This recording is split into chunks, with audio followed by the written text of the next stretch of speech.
My name is Trevor Johnson. I'm the manager of special events for the City of London. I just wanted to thank everybody for joining us today. So this is our agenda for the day.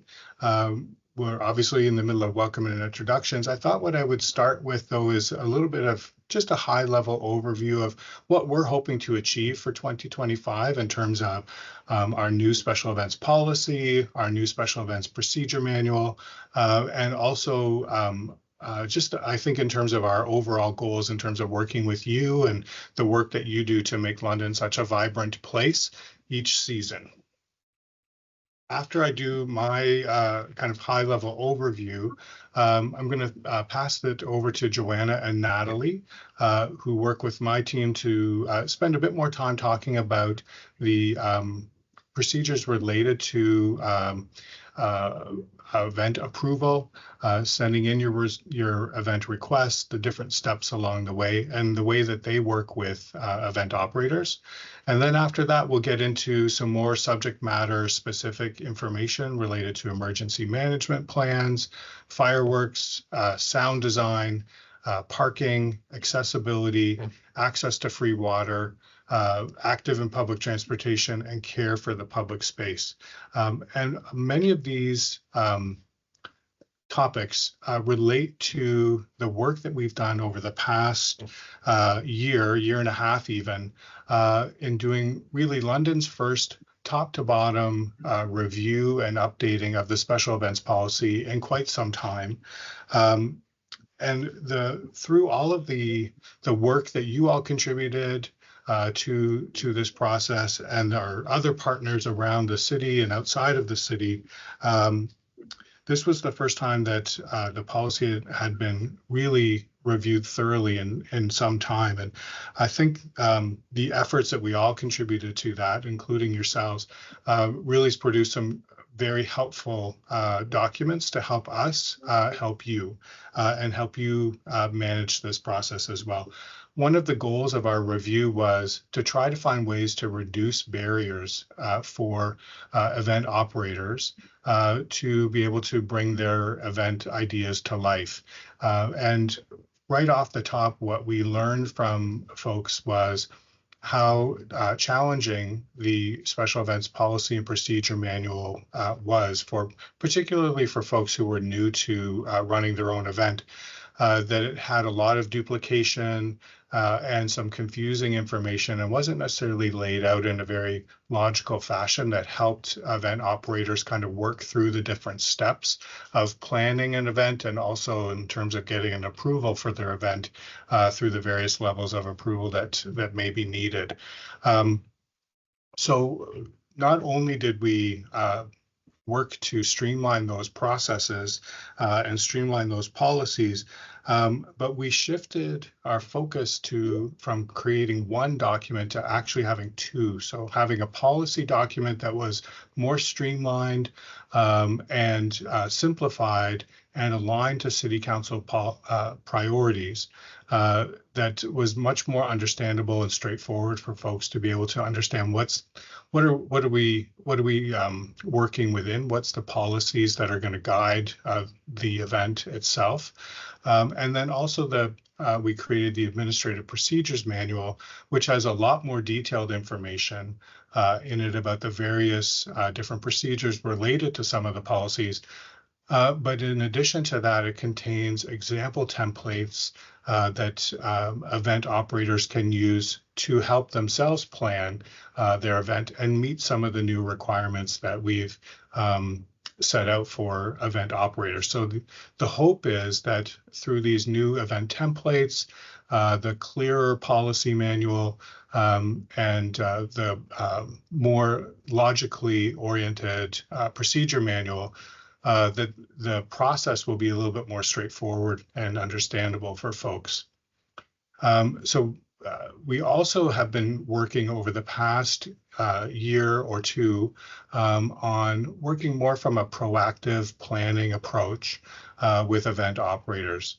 So you'll notice that even in our administrative procedures manual, there's a very clear timeline related to what sorts of paperwork or plans or steps are needed at different points along the planning process. And that was put there intentionally so that you would have a good sense of what the process was. But it also is a good opportunity for you to engage with our event coordinators, Natalie and Joanna, to work with them so that they can help you with the various steps along the way. Their job, and they'll go more into that, is to work closely with you to help you through the various steps, to help you to coordinate the City of London services behind the scenes so that you don't feel like you need to talk to half a dozen different people at the City of London. You're just talking to Joanna or Natalie, and they're helping you behind the scenes get everything lined up. The other thing that we worked on a lot last year was in our review and getting ready for this year was aligning our work with City Council priorities. And so there's a number of things that have been happening over the past few years that all of you, I'm sure, will be aware of that impact special events. And we wanted to make sure that special events lined up well against the different priorities that we're seeing at City Council and that Council is hearing from Londoners that are really important to them. So one of those is around the shift in increasing focus on emergency preparation. I think this is not new to anyone that over the past few years, we've started to see a real increase in severe weather events, I should say, in London, which has really had an impact on not only public spaces, but the way events are operated and the safety and concerns of people that are attending those events are really important. And so many of you have been working on emergency plans in your own events. But what we're trying to do now is to work more proactively with you to understand what your emergency plans are. And if you don't have an emergency plan, for larger events over 1,000 individuals, we're going to help work with you to create emergency plans, particularly around things like evacuating out of the event space and how to manage, I guess, the kind of severe weather or other sort of emergency types of challenges. So Natalie and Joanna are there with the emergency management template to help you fill that out and complete that and help you think through those various things along the way. For the summertime? Like we also, but I don't have to present, but anybody. I also wanted to, we were also focusing on greener festivals. So many of you will know that London has had a long and rich history of being a leader in waste management and green festivals overall in general. And throughout the pandemic, I think what happened to many festivals, not unique to London at all, is that we got a little bit away from that. And as we kind of came back together and started to attend festivals again, started to grow festivals again, I think that the idea of just getting back together again and some of the concerns about ramping back up, our Green Festival movement really took a bit of a back seat over the past few years related to just the idea of getting going again and the excitement of getting back together. And so we have a renewed focus on waste management and as well around trying to find ways to reduce private transportation or the number of private cars that are coming downtown, for example, to attend different festivals at Victoria Park, trying to promote things like public and active transportation. And we'll get a bit more into that further in the presentation.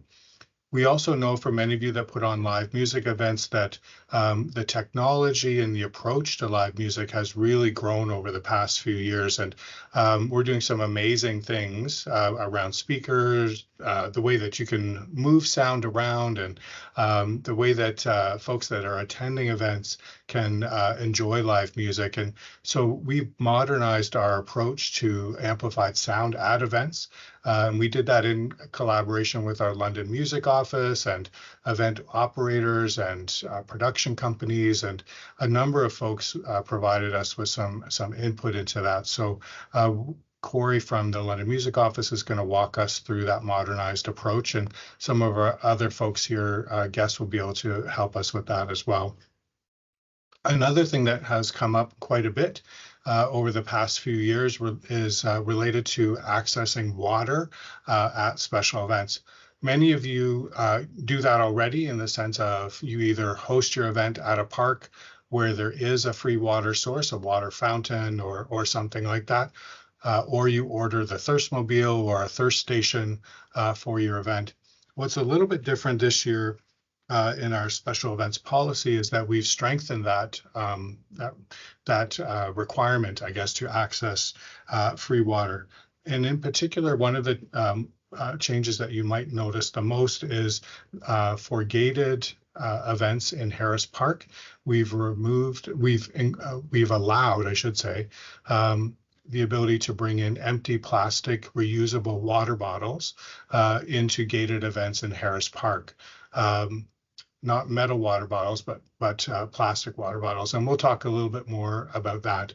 Key, though, to strengthening access to free water is that we're not trying to create additional waste management problems by offering free water. So we're not requiring individual events where there isn't a free water access, where there isn't free water available to, for example, bring in cases of bottled water or something like that. We don't want to cause a problem to be able to meet this goal.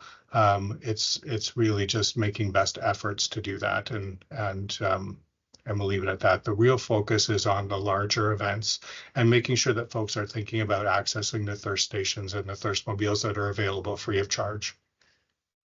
And then the last thing I wanted to highlight in terms of a high-level approach is Dundas Place and our friends in the Dundas Place Core Area Services have been included on our larger team now. So from a third-party event perspective, third-party events on Dundas Place now will be administered through the special events office. So Natalie and Joe and that team will be receiving event requests for Dundas Place, the blocks on Dundas Place, and processing those the same ways we would special events in any other public space, outdoor public space around the city.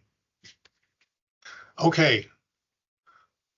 I wanted to just, before we move over to Natalie and Joe, wanted to just talk a little bit more about the event coordinators and their role. Many of you have met them already, but if you have not met them, just know that their main job is to help you through one-on-one, by providing one-on-one support to event operators with event information, different supports that are potentially available, and to help you complete all of the planning and internal approval processes that are required to get your event off the ground.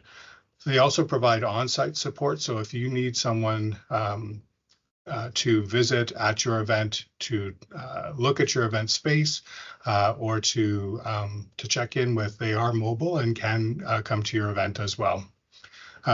They're incredible sources. Those of you that have already worked with them, they are incredibly friendly, way smarter than me, and they do a fantastic job. So real credit to them. And then the last thing I wanted to mention, just in terms of planning and information, is, and many of you will know this already, but just to kind of give a full picture, there are many online sources locally that will be able to provide you with additional information and resources related to your event or planning your event, on top of the procedure manual and the special events policy. So I've listed these here, and we'll have this PowerPoint presentation on our special event support page. But these are all links to various City of London web pages or our partners in providing support to special events. All of them have information that is very handy, very timely, and very relevant to you running your event. So I just wanted to mention all of those there as well. Okay, I'm going to stop there and I'll pass it over to Joanna and Natalie to talk a little bit more about the procedures manual. Awesome. Thanks, Trevor. Hi, everyone. Yeah, so as Trevor indicated, I'll be just talking about the procedure manual and the application process. So I thought it might be beneficial to start by looking at the procedure manual and actually go in and look at it together. So probably the biggest changes from this manual from our previous manual would be the checklist that we have at the beginning of the manual, as well as the templates and the applications. So Trevor, if it's okay, if you wanted to open up our special event support page. So if you were just to Google City of London special event support page or special event City of London, you'll get directed to this page. The first link there is to our policy. And if you go down a little bit further, you'll see the procedure manual. So if Trevor clicks on that, I thought it might be helpful if we were actually going and looking through this. At the very beginning of the manual, you'll see the checklist. The checklist is organized based on the time things need to come in. So you'll see the very first step would be applying. And then again, that's 90 days. And then the checklist is structured after that. So we thought, for example, if you were looking to find more information about the emergency management plan, you could scroll down a little bit further to the emergency management and first aid section, and it's section 21. So there's a link there. It's really user friendly, so you're able just to click directly on that and you'll get brought to section 21. And then you can read through that, see some overview on it. And then if you actually want to look at the template itself, there's a link there for the Appendix P, and it'll take you just a little bit. Yep, right there, Trevor. Perfect. And it'll take you right down to the template, which is, again, is just a guide. And I know we have folks here who will talk a little bit more about the template in the emergency management plan. But we want to just show you how that works and how it is really user-friendly to go through. Perfect. Do you want to go back to the presentation? Yeah. Yep. That's perfect. Okay. So I mentioned briefly the application. Oh, perfect. So next slide. Oh, sorry. That's okay. Ooh, one more back. Perfect. So on that special event support page where we just were, you'll also find the special event request form. It's located under the booking and application process. So this request form is really the first step to planning any event, for booking any space. This is the catalyst that kind of gets everything started for us. So once we receive this request form, then Natalie and I and Trevor kind of start our work on getting it approved and getting a contract prepared. The contract is where we'd put the fees, things like that. So the special event request form is where it all starts. So the next slide, you'll see the request form has been updated this year. The key areas that we've updated, we've added the food vendors and personal services. We've added that information to this request form. If you don't know exactly how many food vendors you'll have, you can always just use an estimate. So if you know if it's going to be 2 to 5 or more than 10 or more than 30, you can put that there. We've also added an amenities section. So if you need garbage cans, the thirst mobile, barricades, things like that, there's an opportunity to indicate that when you're applying, as well as locates. So if you are having any type of large tents, if you're having inflatables, anything like that, that might require I guess pins to be piercing the ground, locates are required, so you can let us know if that needs to be done. And then the insurance requirements as well it is indicated in the special event request form. So there are 5 sections. You don't have to fill them out one at a time. You can fill out one section, jump to section 5, go back to section 2, whatever is easier for you to complete it. And in terms of just, I'll draw your attention to the description of the event. As much detail as you're able to include is great, and it helps us kind of reduce the back and forth of emails back and forth of looking to get more information about the event, because we have all of it in front of us. So next slide. So in the procedure manual, I had mentioned earlier that we have the checklist. We've put that checklist there with the suggested timelines for implementation. So on our end, there's quite a bit of coordination that's required for some special events. So the suggested timeline really helps us to coordinate some internal processes. So things like park availability, there's quite a few construction projects, as we all are aware, some reviews and approvals, and amenity availability. So for example, if you're requesting to have a road closure, we'll need to coordinate with waste management to make sure there's not a garbage pickup that day, and if there is, we'll need to plan accordingly, and that would take time. And for example, the amenities, if there's several events happening on the same weekend, oftentimes everyone will request picnic tables, but we only have a certain amount of picnic tables available. So we'd want to make sure well in advance if we're able to supply that, or if you'd be required to kind of find picnic tables from elsewhere.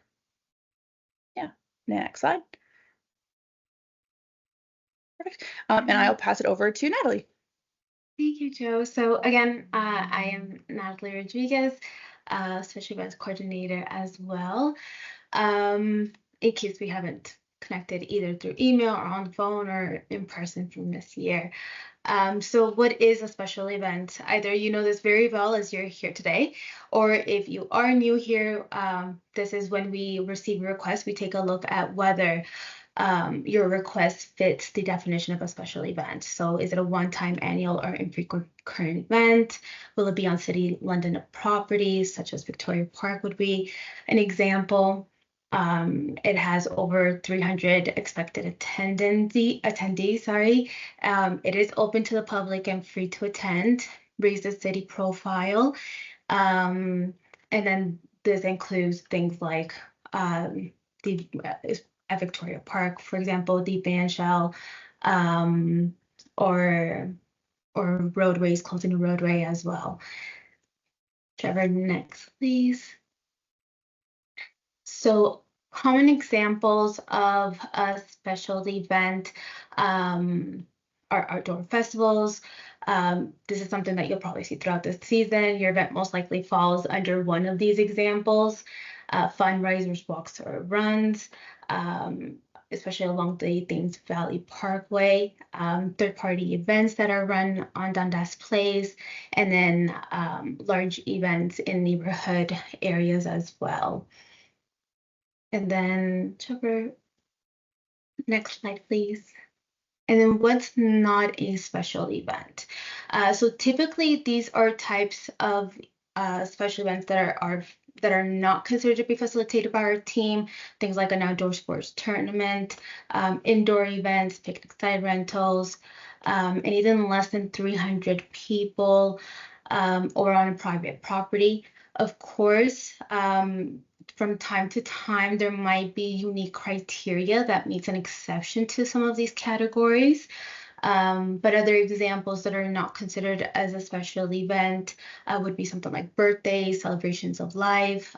Those could be facilitated by our recreation customer service team. And then Something that is important that you probably hear from me if you worked with me is our site plan that we require from you. Having a site plan to your event layout allows us to share with our internal teams when we are sharing our amenities, things like garbage placements, if you have picnic tables placements for drop off, things like if, for example, your inflatables where they're set up, it's important to identify for us as well when we do process the locates. Also describing or identifying emergency access routes and things like first aid as well. And then this is something that we do hope that you have to us 30 days prior to your event setup. And some frequently asked questions, which usually pertain to the initial process of the event application. How do I close a road for my event? Is it a special events permit or a London Police Service permit? So it depends on what it is. So if it's a temporary road closure, which is something, it's called stationary road closure, and it is where you will have your event layout and it won't move, and the event happens on the road as well, that would be with us. And that's something that we would facilitate with you. Versus what we call a rolling stop road closure, such as a parade, marches, or walks, that would be facilitated with London Police Service Special Events team. And we would also guide you or connect you with the team as well. What are the fees?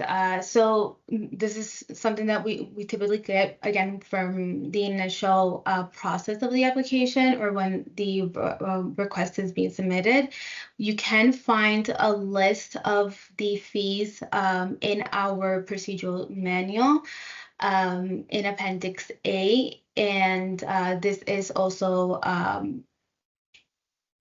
brought to you essentially in place from our bylaw fees policy, and that you can also take a look at that, which is also linked. And Joanna, do you want to do the last two? Yeah, I can do the next one. Thank you. So often we get questions regarding whether an event's not approved or what happened or why can't I host my event on the day that I want to. The answer is most of the time it's regarding location and date availability. So one piece of our policy that's remained in our policy is event operators from previous years, if their accounts are in good standing, they have first right of refusal for the event in subsequent years. So oftentimes if we receive new event requests, they're not approved because they're the same location or the same date as other events. Or another reason why an event might not be approved is if it doesn't fit within that definition that's listed in our policy. So if it's less than 300 people, anything like that, it might just not fit. But we can always direct you to whether it's our customer service friends in parks and or recreation and sport to book another picnic site or something like that. We can walk you through that too. Another question we often get is, can you sell tickets for the event? And the answer is Harris Park is their only facility that you're able to have gated ticketed events. Yeah. That's great. One thing I might just add in terms of the definition related to special events, folks, is my team is also responsible for booking neighborhood events, which are events that are smaller than 300 people. So if your event fits the definition of neighborhood event, my team would also be working with you through that. So if you have doubts about whether your event is a neighborhood event or a special event, at the end of the day, you're going to be working with the events team to coordinate that event. And so your first step should always be with us, and then we can help steer you to the right spot if it's not us.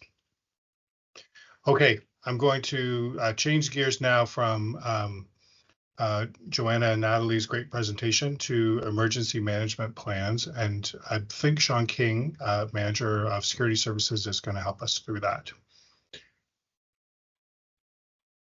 Yeah, thanks, Trev. I am going to lead this presentation.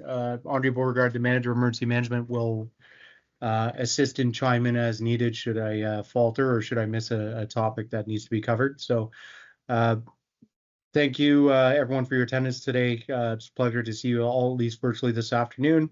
As Trevor previously mentioned, I'm one of the 2 security managers for the City of London. I oversee our guard services as well as our incident response investigation and management. So emergency management plans, activations in our facilities and parks is kind of right up my alley. And yes, I'm joined by Andre Beauregard, one of our managers of emergency management, who knows a lot more about emergency management and emergency management plans than I do. So just briefly going through what we're going to talk about here with emergency management plans. So why do you need an emergency management plan? Well, we're here to provide you with those answers as to why. They're a requirement now with our special events policies. Emergency management plans are necessary to ensure the safety of patrons, attendees, volunteers, and employees. What information do emergency management plans cover? While they provide a framework for coordinated action during emergent or emergency situations, they cover details such as response contacts, contact information, emergency information, attendance numbers, etc. Fire safety as well. So what are the requirements of an emergency management plan? Well, we're going to review those with you. But briefly, a high level, risk assessments, clear communication protocols, evacuation procedures, and emergency contact information. And what's the difference between a large event versus a smaller event? Well, larger events are much more complex than smaller events. An emergency management plan for an event that has an expected attendance of 1,000 people, it's going to be much more complex, diverse, and necessary than an event that has 10 people. It's going to involve potentially a higher number of casualties, victims, persons affected by the event, and a larger number of emergency response resources required to attend. Next slide, please.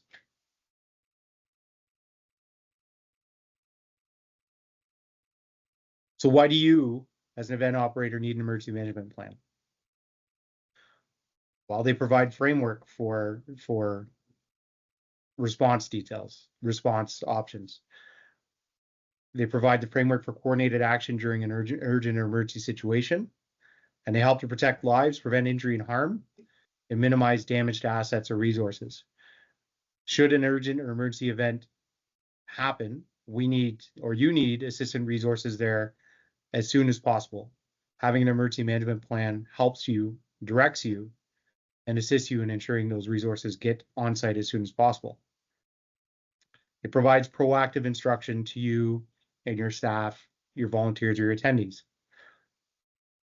Crisis situations can be stressful. If you ever dealt with an emergency situation and you understand the effects they can have on you, sometimes very difficult to think, difficult to act, not quite sure what to do. Emergency management plans help with that. They provide direction. If you're feeling panic, chaos, or feeling not knowing what to do in a situation, that emergency management plan provides that proactive instruction and direction on how to act or react during a crisis. It teaches you to do, helps you to think before doing, and teaches you to do as quick as possible. And it provides for coordination. So during any emergency response, coordination of those responding is key. Having an emergency management plan assists in coordinating those responses, minimizing negative impacts. Next slide, please. So when you're developing your emergency management plan, what does it do? Why do you need to? Well, it helps to ensure faster response times. Helps to make sure that, as I mentioned, that those emergency response resources get on site as soon as possible, as needed. It means that those who are needing to respond can react quickly and decisively when an incident occurs, whether that's an internal response with your staff at your event or an external response from those emergency response resources. Emergency management plans help to identify potential risks, hazards, and vulnerabilities, and they promote preparedness. In the event of an emergency, you need to know how to respond. Next slide, please. So when you're creating your plan, how to create an effective plan, the information you should include is the name, date, address, location, and hours of the event, a description of the event and the activities that will be taking place, the expected number of attendees and age ranges of those expected to be in attendance. You need to indicate if it's a licensed event, will alcohol be served at this event? And does the event have dedicated security personnel? Certainly, if it is licensed, dedicated security personnel will be an expectation of having your event. And we encourage events of significant expected attendance numbers to have their own dedicated security personnel. The City of London does have security personnel who can assist in responses, but your security personnel are going to be the primary responders in those situations.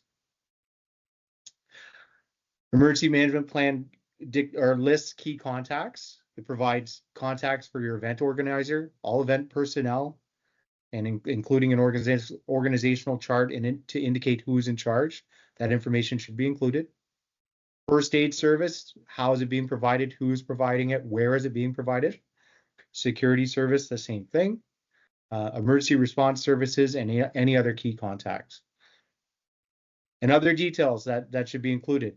A list of identified hazards and potential responses, the venue and area maps, communication maps and plans, emergency evacuation information, and an inclement weather action response. Next slide, please. So small versus large events. Again, speaking in the importance of communications, emergency situations can occur whether an event has 10 or 1,000 attendees. The larger the event is, the greater the impact a negative event can have, the more complex the emergency response plan is going to be. And the more people that may also mean, more victims or more casualties. With a larger number of attendees, the emergency management plan requires more details on preparedness and response to deal with more complex events. As an example, notifying 2,000 attendees of an emergency is more complex than notifying 100 attendees. And our requirements for larger events, and for a larger event, which is classified as 1,000 people or more, you will require emergency management plans to address the following hazards: a critical injury medical emergency, a fire emergency, a missing person and or child, and an extreme weather evacuation plan, including exits, routes, and places of shelter or safety. Next slide, please.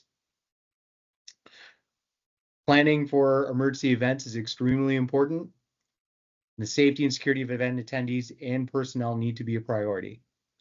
Emergency management plans are an essential tool in preparing for these negative impact incidents. And as I mentioned before, we are representatives of the City of London Emergency Management and Security Service Division. And if you need any assistance with any planning, please not hesitate to contact us. And I think our contact information will be shared out as a part of this process. Thank you. That's great. Thanks, Sean. One thing I did want to add before we move on to Tracy and fireworks permits and plans, for folks who are wondering about the plan, the event coordinators, part of their role is to assist you in completing that plan.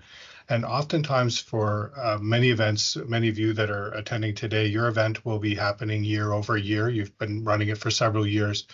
We don't necessarily need a new emergency management plan each year.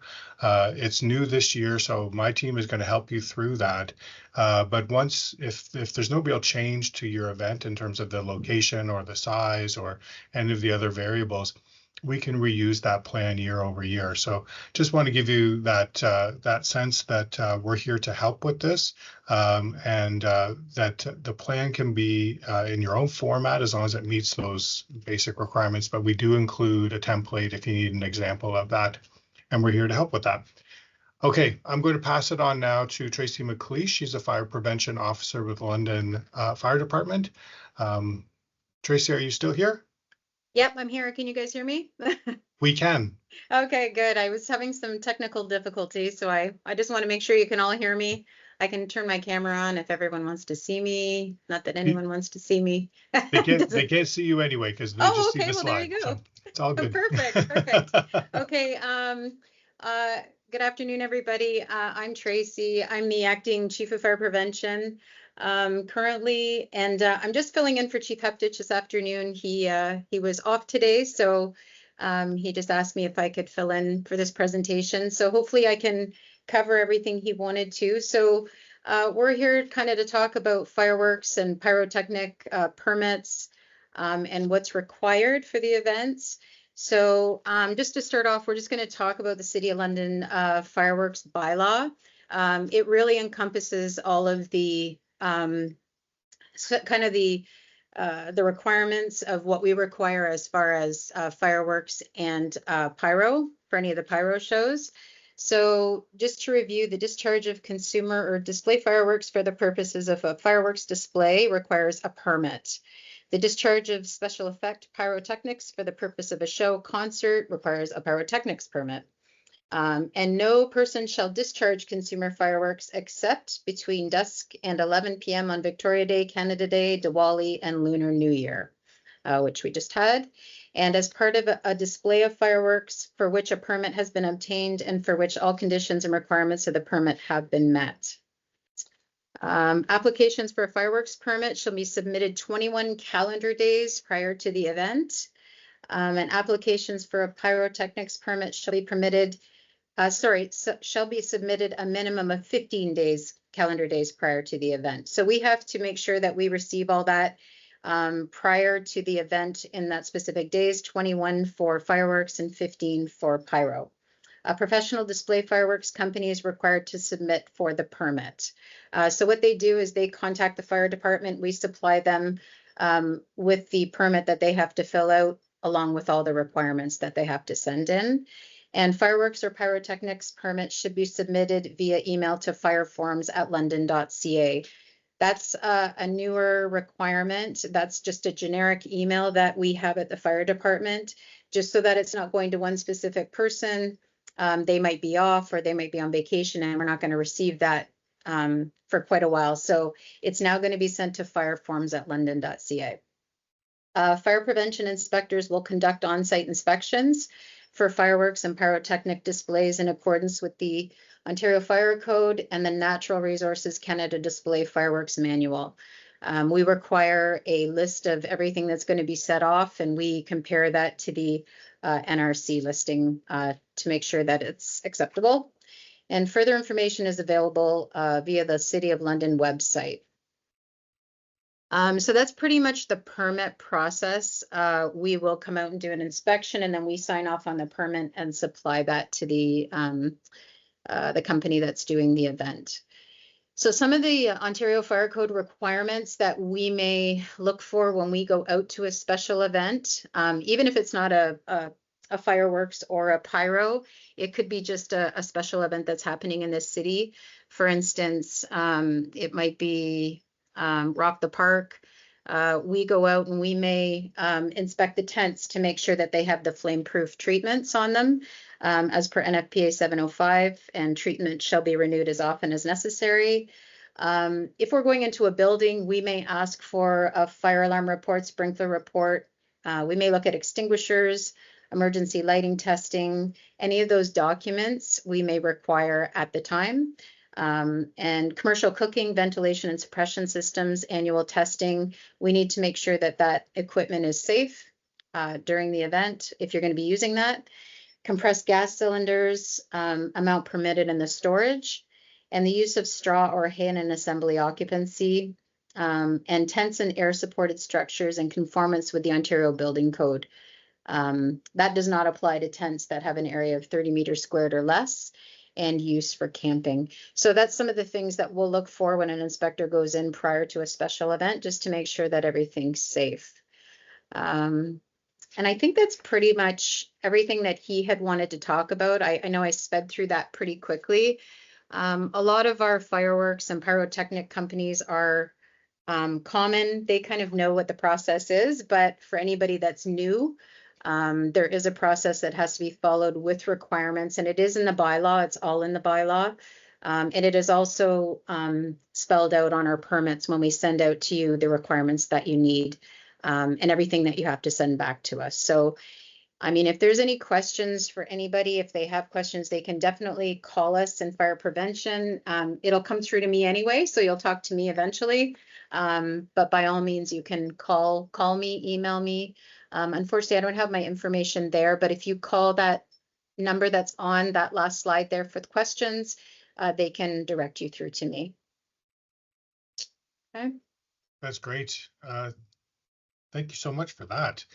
One thing I did want to emphasize, and you certainly talked about it in your presentation, but just so folks are clear, is that a fireworks permit or a permit from London Fire is required in addition to as part of the special event approval process.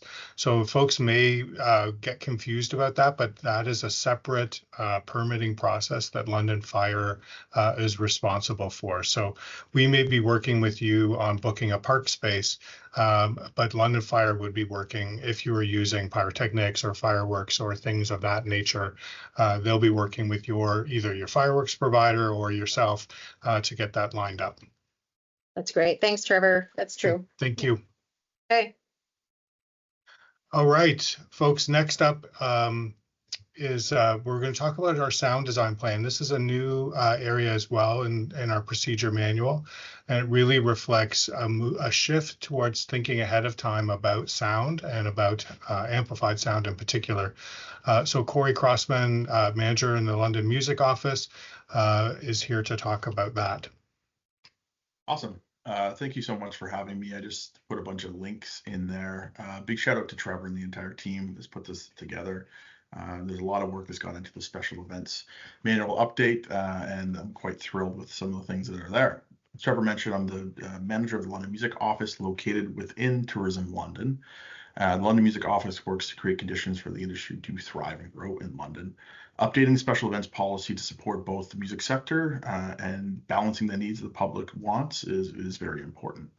So you'll see a link there for the London Music Office, as well a link for the Tourism London event section. So if you have an event, make sure you're submitting there. You can hit the next slide now. Sorry. No worries. On November 8th, 2021, London was recognized as Canada's first UNESCO City of Music. And really what this means is that it's a continued commitment to sustainable practices in the daily service delivery to incorporate music as a leading tool for both social and economic change. So the London Music Office serves as that focal point. And there's a link again there. You can check out the londoncityofmusic.ca website. So as a focal point, we're very focused on the sustainable development practices, and updating the special event manual was a critical piece of that. Whether we're looking at SDG 8, clean water and sanitation, SDG 8, decent work and economic growth, 9, industry, infrastructure and innovation, 11, sustainable cities and communities, 12, responsible consumption and production, 13, climate action, 14, life below water, 15, life on land. Sustainable development practices are a critical part of this guide. And so we're pleased to see these updates taking place. You can hit the next slide. The City of London is modernizing this approach, as we said, through the streamlined process for events that are over 1,000 people, is what we're going to focus on here right now. Event operators are required to have detailed agreement ahead of time prior to the event, rather than actually dealing with it in the moment. It's about having an agreed upon plan ahead of time. So today I'll outline the new elements of the special events manual that are related to sound policies. So here's an overview of the changes that I'll be discussing today: security deposit, city staff monitoring sound levels, the sound design plan, sound requirements, and the extension of hours. Next slide there, please. So security deposit, all event operators having amplified sound, whether it's a live artist or not, will be required to put a $2,000 security deposit up. Noise violations during the special event is determined solely by the City of London, will result in a deposit being forfeited. City of London staff will be monitoring and documenting decibel levels with a calibrated decibel sound meter at points of reception regularly during these special events. Sorry, thanks. Right, the next slide. We've changed the point of reception, which is very important. So it's not the 30 meters, 100 feet in front of the stage. It's now a mutually agreed upon point of reception at the perimeter of the event. Well, we want to work with the event operators and the production teams to identify points that make sense to all parties ahead of time. Points of reception, for example, if we're looking at Harris Park, could look at measuring points from Queen Street Bridge right out, across the river in the Blackfriars neighborhood, areas where there could be contention with sound levels. So sound levels during amplified special events will average no more than 90 dBA. So it's an A-weighted classification through a system we're calling is called LAEQ over 15 minutes.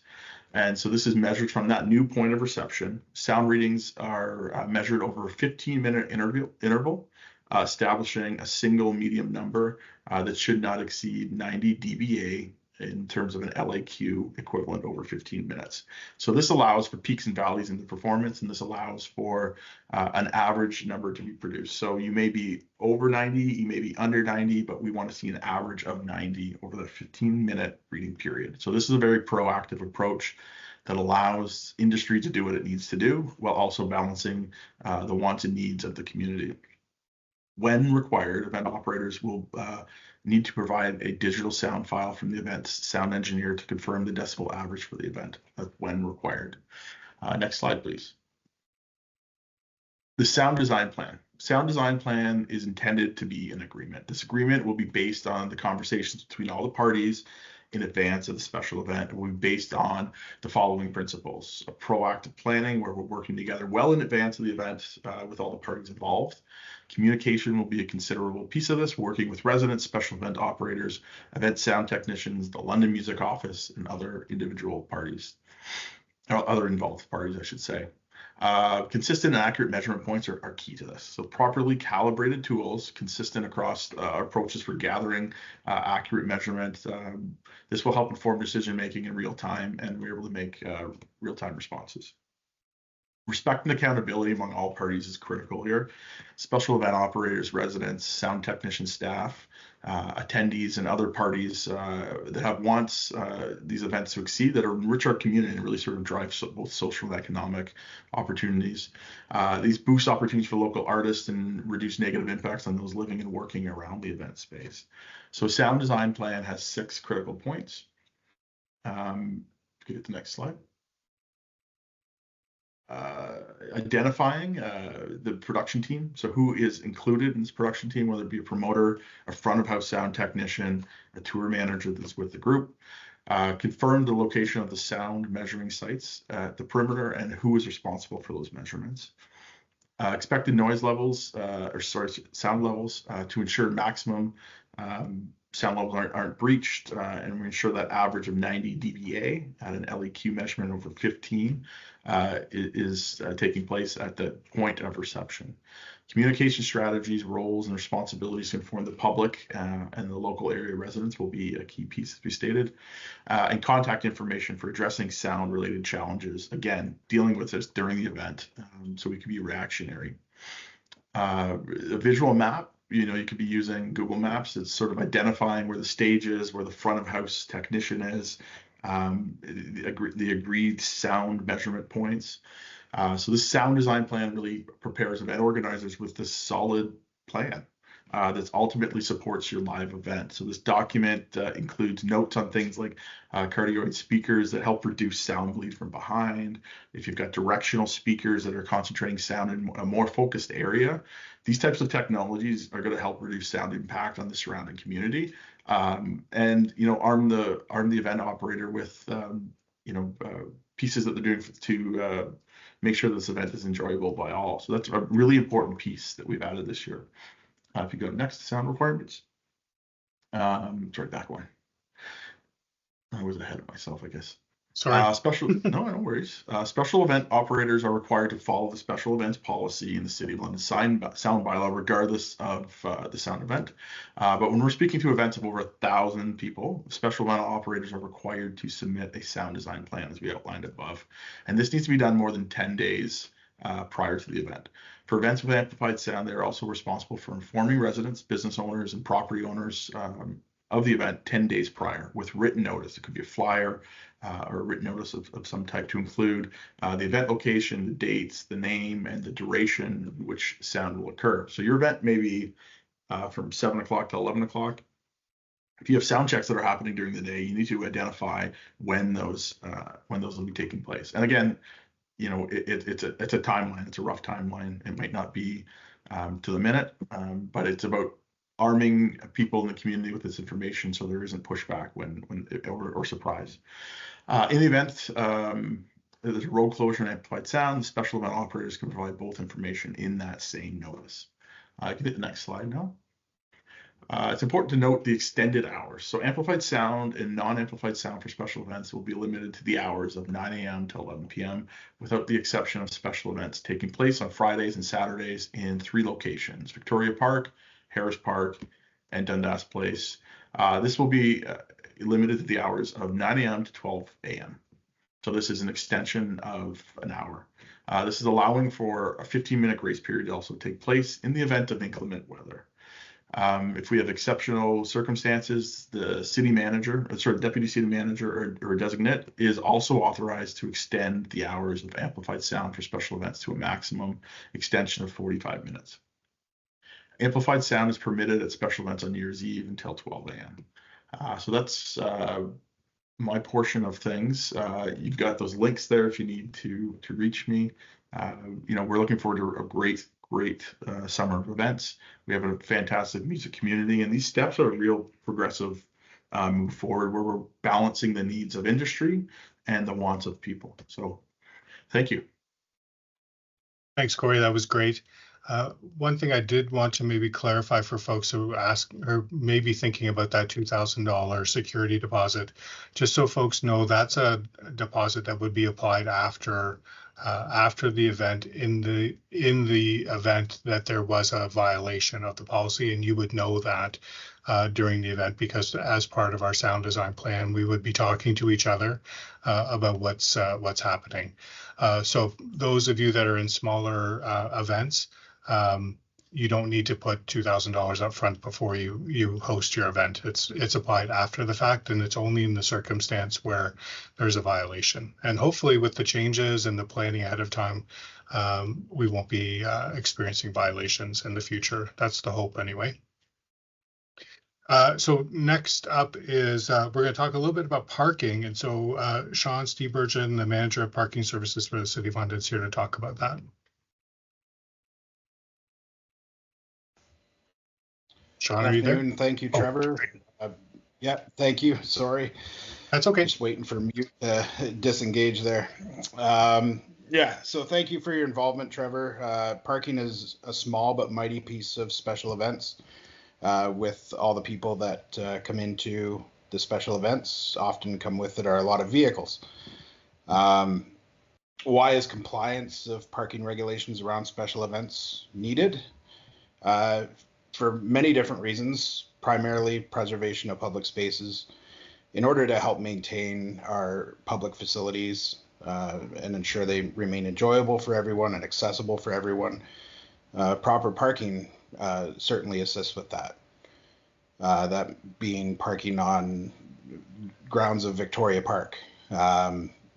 We want the park to remain aesthetically pleasing as possible. And parking of a vehicle on the grounds of Victoria Park often will not help its overall appeal. Safety. Following proper practices minimizes risks for event participants, reduces other traffic issues on the street, and community relations. Often when a large amount of people are coming into an event, combined with the vendors that are at the event, it's good to have a balance of parking available for both parties, and good parking etiquette certainly assists with that, building the relationship between the event organizers and our community. Next slide, Trevor. I just took a brief moment and identified a few of the most common non-compliance issues around special events. for vehicles parking outside of authorized parking areas. I already mentioned parking on Victoria Park as an example. Parking, preventing the removal of other parked vehicles. So whether it be double parking or parking in behind someone in a parking lot, and preventing them from removing their vehicle if they need to go somewhere. Vehicles without permits parked at reserved or bagged meters. This is something that is facilitated by the special events team. Permits are given out to vendors to be able to park in bagged meter areas. That's your area as a vendor. The public is not to be parking in there. Will be notified typically, or will be doing proactive patrols through those bagged meter areas and conducting the necessary enforcement.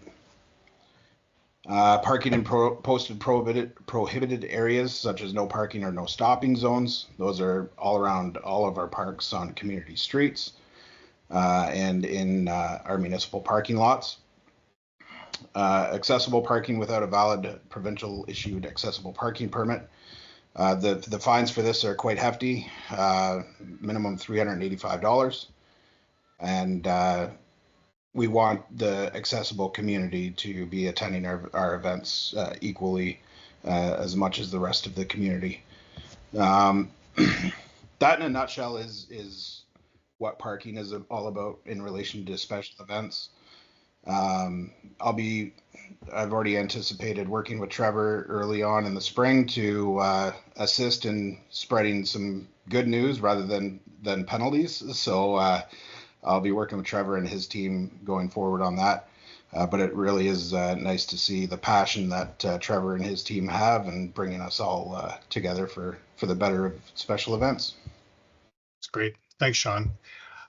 Folks, I did want to mention, I know you may have some questions around parking and designated parking. So Sean will be staying after the presentation if you have any specific questions.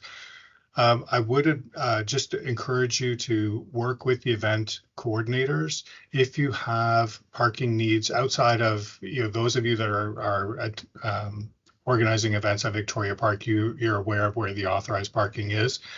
But all parks may be able to have a space where your volunteers or your staff can park.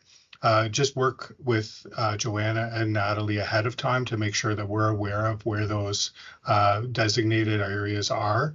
And we'll make sure that we work with our people on internal, like Sean's team and like our park operations team, to make sure that those are appropriate spaces and that we get the right amount of passes so that people aren't getting tickets unnecessarily. Sean ended on the note of accessibility, and I think it's a great segue into some further priorities that we have as special events policy and our new procedures manual. First one I wanted to talk a little bit about myself was around accessibility. Complying with the Ontario the Accessibility for Ontarians with Disabilities Act, or the AODA, has been part of the special events policy for a long time. What's different moving forward is we've added some more detail to what that actually means to City of London when it relates to special events. We've provided that additional detail in the Administrative Procedures Manual. So here's some of the things that we're hoping that you will work with us on. One is identifying accessible parking or maintaining the existing accessible parking locations if you have some at your site. As well, we want you to try to find ways to inform the public where the drop-off and pickup locations for accessible public transit are located. And you can do that on your site map, as Natalie mentioned. It's very straightforward to let us know and then share that potentially on your event website or things like that. So when we're thinking about accessible public transit, we're talking about the paratransit buses where individual Londoners may be booking transit to come down to your event. it's great to be able to let them know ahead of time. Our expectation is in your marketing materials, if you can let them know where their drop-off site and pickup site would be, just to help facilitate that accessibility. It's also an expectation to maintain a minimum of a 1 meter wide safe path on pathways during special events. So that means things like making sure that cords are covered properly, that their vendors or other sorts of displays are not impeding that 1 meter wide pathway, so that folks that use mobility devices can easily get through your events. We'd also like you to identify an accessible seating area when you're having stage or public performances. It doesn't need to be a large space necessarily, depending on the size of your event. It's really about an appropriately sized space that is shown to be a spot where folks that may need an accessible seating area where they can enjoy the performance the same as everybody else. That space should be large enough to include attendants or guests of that person. Also, events where you're renting portable washrooms should include at least one accessible portable washroom, and we can work with you on the right ratio of that. But I'd say if you have a smaller scale event and you're potentially renting a couple of porta potties to go with your event, I would just make sure one of those is accessible. For larger events, you may want to rent more than that.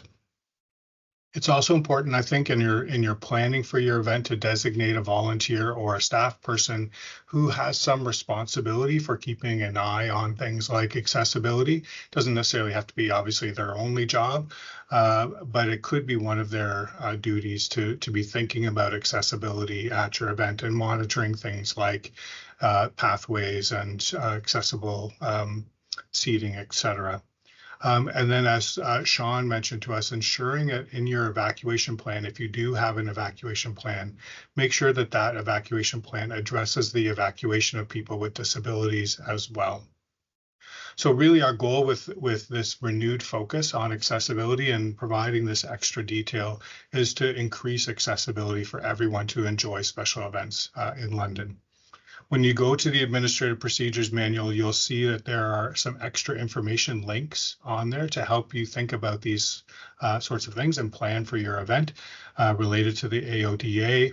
And as well, event coordinators can always assist you in either providing some assistance from their perspective, or we also have an accessibility expert as part of the City of London staff, and they may be able to assist as well.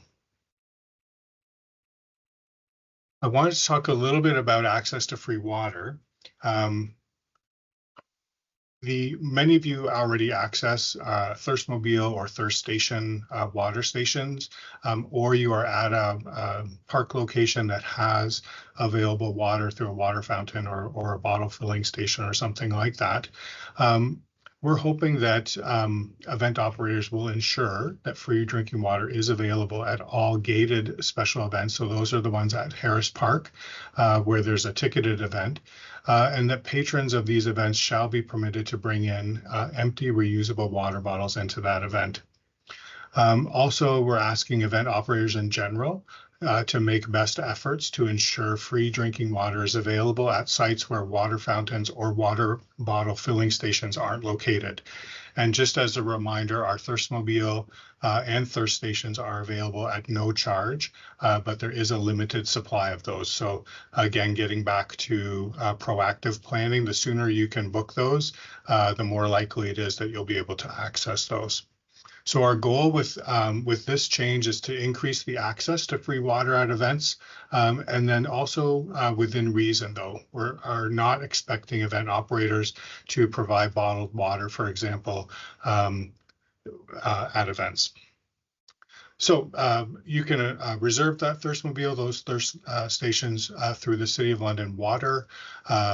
The Thirstmobile gets reserved through the event coordinators, and they can steer you in the right direction for those thirst stations. I also wanted to talk quickly about green festivals. one thing before I get into this quickly, this is going to be quite a high level overview. We will be scheduling a special waste management orientation, and I'll send that notice out to all event operators. But we'll be scheduling a special one devoted specifically to waste management, since it is such a common topic and requires a fair amount of work to talk about closer to the event season. Probably early April is when we'll be planning that, and you'll all receive an invitation. So there's two different ways that we manage waste at events. One is related to vendors and the garbage or the waste that they generate through their activities. And then the other way is by trying to capture some of the waste from attendees. In particular, at Victoria Park, you'll see eco-station tents. This is specifically at Victoria Park, where we have garbage can, a recycling can, and a tent, as well as proper signage to try to divert some of that garbage from the landfill. The eco stations themselves are only specifically for Victoria Park, but all special events have the ability to use or order garbage cans or recycling cans from us as part of their event. I guess overall, what I wanted to emphasize as well is that event operators are responsible for the garbage that their event produces in our park. So it's up to you to plan to manage the disposal of that in proper ways. One of the reasons why we've renewed our emphasis, in particular in Victoria Park, but overall in general, related to diverting waste from the landfill, is that the diversion rates have been decreasing over the past few years. And this gets back to, I think, some of the after effects of the pandemic and some of the challenges that some event operators are having in terms of being able to staff appropriately the eco tents within Victoria Park, but just in general with volunteers. So we've noticed, because we measure the amount of waste going to the landfill, significant decrease in the amount of waste that's being diverted from the landfill.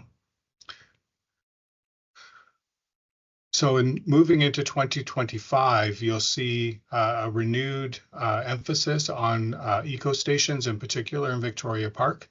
There's some new signage that you will see a larger number of tents, as well as new recycling cans that really focus on recycling bottles, like metal cans, plastic bottles, etc.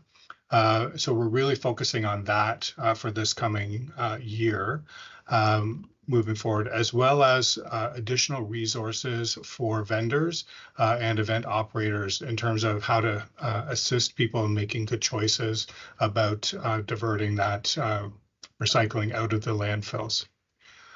What you'll start to notice in 2026 is that we will start to introduce composting within Victoria Park, but it's in Victoria Park specifically alone. So that should be coming in the 2026 season.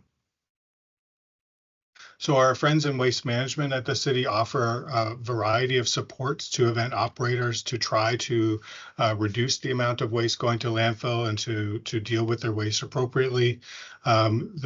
Certainly, they are helpful in reviewing waste management plans, as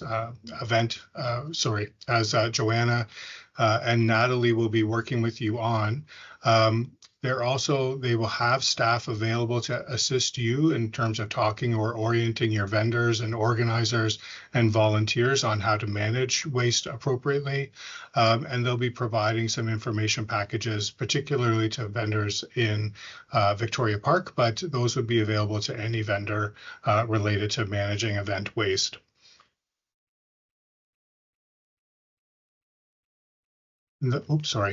The last thing I have two more topics I wanted to kind of quickly talk about. One is active and public transportation. You'll notice if in the policy and in the procedure manual, a shift away from the focus on finding parking, private car or private vehicle parking as part of an event, to trying to find ways to promote active and public transportation.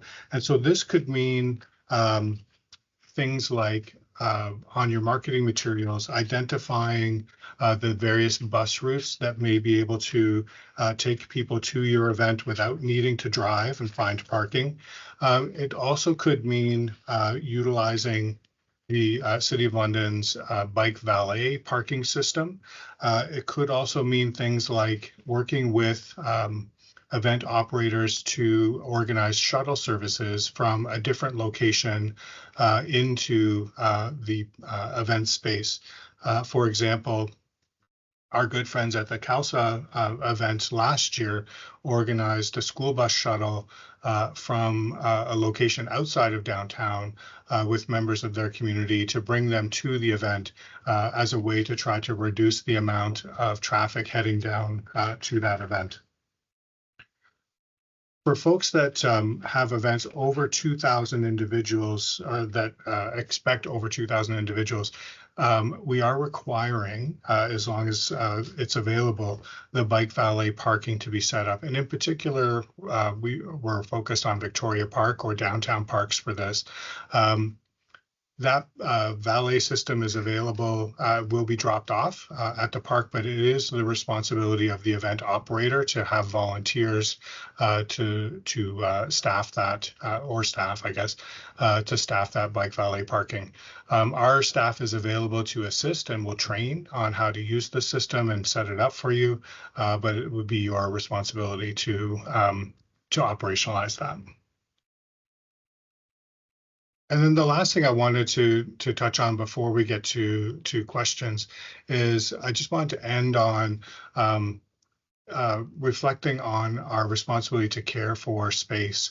And we do this in lots of different ways. And in one way is related to making sure that we have the appropriate insurance available so that folks can feel that that the due diligence of the event operators is being met. And other ways, though, relate to event operators being responsible to ensure that their vendors, their performers, their exhibitors, they also follow the special event policies, as well as all the applicable municipal, provincial, and federal laws and regulations. So it is really about being responsible and caring for the public space in all the different forms. I did want to mention that there is a renewed emphasis on taking care of the grounds of public space, and so you will notice through this whole presentation a bit of a theme there that our public spaces are meant to be enjoyed by all Londoners, and certainly special events in particular, allow such a wonderful opportunity for Londoners to enjoy public space. But that also means in between special events as well. So we're really looking forward to renewed focus on taking care of our park spaces as well. So really taking care of our city spaces and equipment means that everyone can continue to use those for events in the future. And then the last thing I wanted to leave you with, again, I think this is my mantra, is that our team is here to help. And so as you start to work through the various plans and templates, as you have questions that may come up after the fact, my team is your first point of contact with all of those sorts of questions, and we're here to assist you to get all of these pieces in place to have a wonderful, successful event.